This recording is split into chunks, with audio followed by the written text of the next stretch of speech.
Көркеммінезділік туралы айтылып жатыр, кешірім туралы айтылып жатыр. Өзекті тақырып қой негізі. Ад-дину муамала дейді. Дін бұл қарым-қатынастардың жиынтығы дейді. Негізі көбінесе білімді адамдарға білімі емес, білімді адамның көбінесе халыққа мінезі керек та. Сен халқыңа біліміңмен емес, мінезіңмен сиясың деген сөздер бар да. Сондықтан да пайғамбар алейхиссалату вассалам иннама бу'итсу ли утаммима макаримал ахлақ деген кезде мен осы дүниеге жіберілгендегі мақсатым көркем мінездерді шарықтау шыңына жеткізіп беріп кету үшін келдім деді ғой. Сонда ғалымдар айтады, пайғамбар алейхиссалату вассалам мен көркем мінезді алып келу үшін келдім деген жоқ дейді. Мен көркем мінезі бар адамдарға келдім дейді.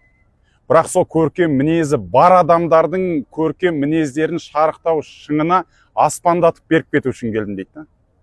Омар көркем мінезді адам еді, дана кісі еді. Бірақ ислам жүрегіне кірген кезде ол кісі даналардың данасына, көркем мінезділердің көркем мінездісіне айналып кетті.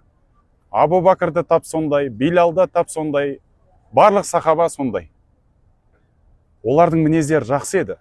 Бірақ ислам келу арқылы олардың мінезі одан да жақсарып кетті да. Біздерге де жаңағы ұстазымыздың бір ауыз сөзінде көшу керек деп жатыр ғой. Хижраның бір мағынасы Меккеден Мәдинаға сахабалардың көшуі болатын болса, екінші бір мағынасы бүкіл жаманшылық атаулының барлығын тастап, Алланың жақсылығына көшіп кету деген мағынасы бар.